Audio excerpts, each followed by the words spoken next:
Водно и матка се две заштитени подрачја од различна категорија со различни потреби што се наоѓаат на територијата на град Скопје. Двете подрачја со години страдаат од неправилно или непостоечко управување, силна урбанизација и загадување. Овие подрачја се граничат, со што дополнително постои можност за ширење на опасноста доколку настане некоја природна или еколошка катастрофа. Според Законот за природа, со просторниот план од 2004-2020 година, дел од планината Водно беше посочен како подрачје со значајни природни вредности од категоријата заштитен предел. Ова значи дека ова подрачје е формирано во симбиоза помеѓу природата и човекот. Шумата на Водно, засадена од човекот, денес представува вистински шумски екосистем, но Водно има и многу значајни културолошки и социјални вредности. Водно е символот на Скопје. По донесувањето на законот, субјектот за управување, градот Скопје, имаше обврска да донеси многу мерки, да речеме, пропишани со одлуката за прогласување. Ја не сум чул дека од тие мерки кои што се зацртани во одлуката нешто се случило. Да речеме, требаше да се формира научен совет на засегнати страни. Потоа беше пропишано да се оформи чуварска служба. И најважниот документ према кој што требаше да се појди, тоа е план за управување. Матка е подрачје со исклучителна природна вредност, не само на локално, туку и на светско ниво. На територијата на Матка живеат едни од најретките растителни и животински видови. Таа е главната туристичка точка на Скопје. Денес Матка е загрозена, узурпирана од нелегални бизниси, дивоградби и негрижа од управувачот општина Саре.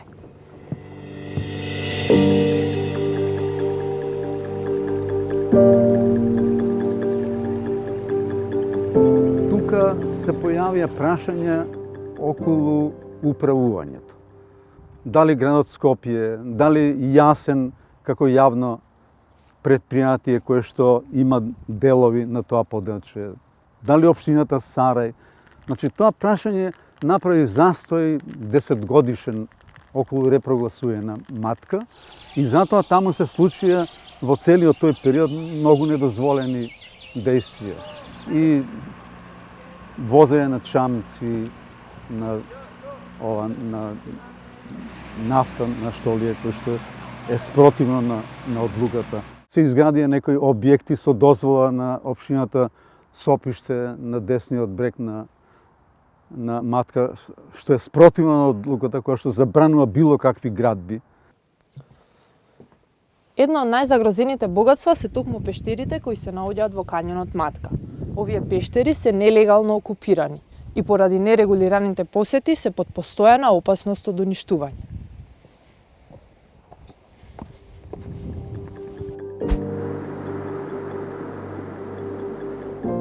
Како и секаде каде што човекот има активности, неговото влијание е негативно, така и врз просторот на кањон Матка, конкретно во случајот на карбонатните формации од типот на пештери и пропасти, негативно е влијанието на човекот. Уште од формирањето или изградбата на вештачката акумулација Матка доаѓа до пореметување на условите, хидролошките услови во сувите пештери.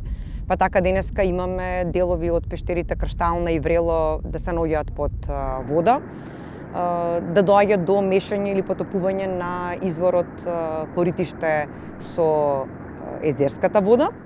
И секако дека ваквото влијание кое што човекот го прави за добробит за други цели, негативно влијае врз веќе формираните карстни релјефни форми. Понатака изградбата на патот до Света Петка, оној огромен сипар кој што настана со сурнување или ерозија, да кажам, вештачка предизвикана, секако дека предизвика негативни ефекти врз пештерите. Оно што се случува пред пештерата Врело од сите тие карпести блокови, секако дека представуваат резултат од антропогеното негативно влијание. Дома се обиде да стапи во контакт со град Скопје во врска со нивните надлежности за управувањето со овие две подрачја. Меѓутоа, оттаму не добивме одговор. Од друга страна, општина Сарај со нас сподели дека во соработка со комуналното предпријатие на град Скопје презема активности за чистење на Матка.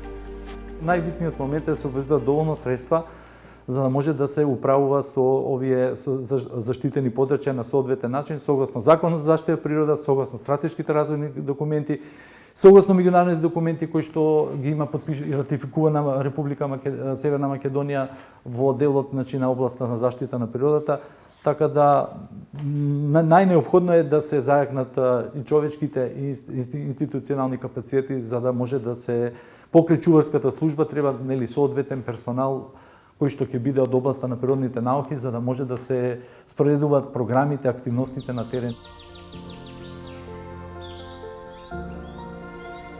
Водно и матка се подрачја кои се граничат, односно највредните делови од матка се претопуваат со границите на водно. Ова води до подрачја кои ги делат границите, а со тоа и опасностите. Не постои аргументирана причина зошто двете подрачја се управувани од два управувачи кои досега не комуницирале за заедничка заштита на подрачјата. Постојат две опции за решавање на овој проблем. Водно и матка да се дадат на управување на град Скопје како поголемо административно и логистичко управувачко тело, кој има поголем буџет, ресурси и можности за меѓународни проекти за заштита на природата. Или да се формира ново управувачко тело кое ќе се занимава исклучиво со синхронизирана заштита на двете подрачја.